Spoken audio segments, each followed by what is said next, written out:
ప్రతి ప్రోడక్ట్కి ఎక్స్పైరీ ఉంటుంది. అందులో ఇప్పుడు షర్మిల పబ్లిసిటీకి ఎక్స్పైరీ డేట్ వచ్చేసింది. ఇప్పుడు షర్మిల మాట్లాడుతుంటే తెలుగుదేశం కార్యకర్తలు మాట్లాడినట్టుగానే కనిపిస్తోంది. ఆవిడ కాంగ్రెస్ పార్టీ పిసిసి చీఫ్గా కనిపించటం లేదు. అందువలన ఇప్పుడు ఆవిడ చేతన స్టేట్మెంట్ ఆవిడ మాట్లాడుతుంది, దానివల్ల ప్రయోజనం లేదు అన్నటువంటి ఫీలింగ్ వచ్చినట్టుంది తెలుగుదేశం. మాణిక్యం ఠాకూర్ ఎవరైతే మొన్నటిదాకా తెలంగాణ వ్యవహారాల ఇన్ఛార్జిగా ఉన్నారు, ఆయన అక్కడ తీసేశారు. అక్కడ గవర్నమెంట్ వచ్చిన తర్వాత అంతకుముందు ఆయనే కీ రోల్ జాగ్రత్తగా మేనేజ్ చేస్తాడు. ఆయన్ని తీసుకొచ్చి ఇప్పుడు ఆంధ్రాకి వేయటం, ఇప్పుడు ఆయన ఇంటర్వ్యూలు పదే పదే తెలుగుదేశం అనుకూల మీడియా ప్రొజెక్ట్ చేయడం, ఆయనకి వాస్తవంగా ఎవరు పట్టించుకోరు. తెలుగు మీడియాలో బాగా పార్టిసిపేషన్ వస్తుంది కాబట్టి ఆయన మాట్లాడుతున్నారు.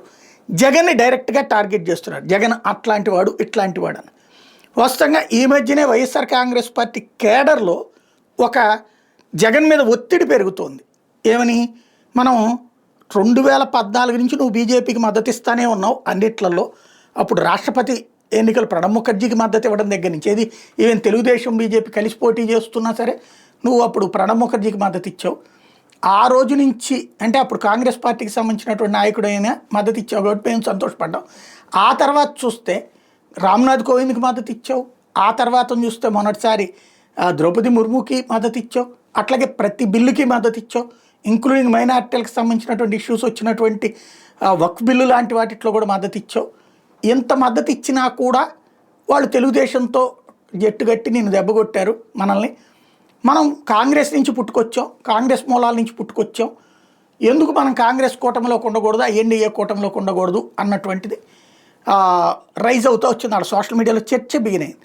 అయితే షర్మిల వ్యవహార శైలి వల్ల అది వద్దు అన్నటువంటి ఆలోచన వచ్చింది. అయితే షర్మిలను తీసి పక్కన పెడితే మనం కాంగ్రెస్ గ్రూపులో చేరడం బెటర్ అన్నటువంటి చర్చ నడిచింది. అయితే ఆమెని తీయలేదు. ప్లస్ ఇప్పుడు మాణిక్యం ఠాకూర్ కూడా ఇతన్ని ఐఎన్డీఏ కూటమి, యాక్చువల్గా ఈ మధ్యన జగన్ కూడా వాళ్ళ ఒత్తిడి మేరకు అనుకుంటా హర్యానా ఎలక్షన్స్ సందర్భంలో ఓ స్టేట్మెంట్ ఇచ్చాడు. ఏది ప్రభుత్వ ఎలక్షన్స్కి ఈవీఎంలు వీటి గురించి ఏదైతే నెగిటివ్గా మాట్లాడుతున్నదో బీజేపీకి వ్యతిరేకమైనటువంటి స్టేట్మెంట్. అట్లాగే మొన్నటి ఈ బిల్లులకు కూడా బీజేపీ బిల్లులు ప్రధానికి మద్దతు ఇచ్చిన వాళ్ళు మొన్న వ్యతిరేకంగా ఓటేసినటువంటి సందర్భం చూసాం వక్ఫ్ సవరణ బిల్లుకి. అదే సందర్భంలో ఇప్పుడు వచ్చేటప్పుడు మొన్న తమిళనాడులో ఈ ప్రతిపక్షాల యొక్క మీటింగ్కి కూడా ఒక లేఖ కూడా రాసినటువంటిది. తను అటెండ్ కాలేదు కానీ వైసీపీ మద్దతు వాళ్ళకి సంబంధించినటువంటి ఆలోచనని పంచుకుంటాం. అంటే ఓ రకంగా వీళ్ళ కార్యకర్తల ఒత్తిడి నేపథ్యంలో అది జరిగింది. ఇప్పుడు మాణిక్యం ఠాకూర్ స్టేట్మెంట్ షర్మిలకి డూప్లికేట్ చేస్తూ వస్తున్నటువంటి సిచ్యుయేషన్.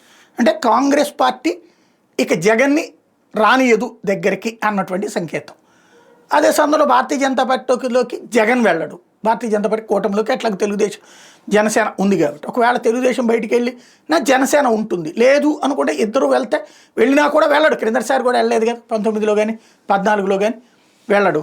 మరి ఇంకేంటి అంటే కాంగ్రెస్ పార్టీ గూటికి కూడా వెళ్ళే పరిస్థితి లేదు అన్నటువంటి సంకేతమా? అంటే కాంగ్రెస్ వద్దనుకుంటుందా, లేదా ఇక్కడ మీడియా మేనేజ్మెంట్ అర్థం కాక కాంగ్రెస్ అధినాయకత్వం కూడా ఇక్కడ ఈ ట్రాప్లో పడిందా చూడాలి.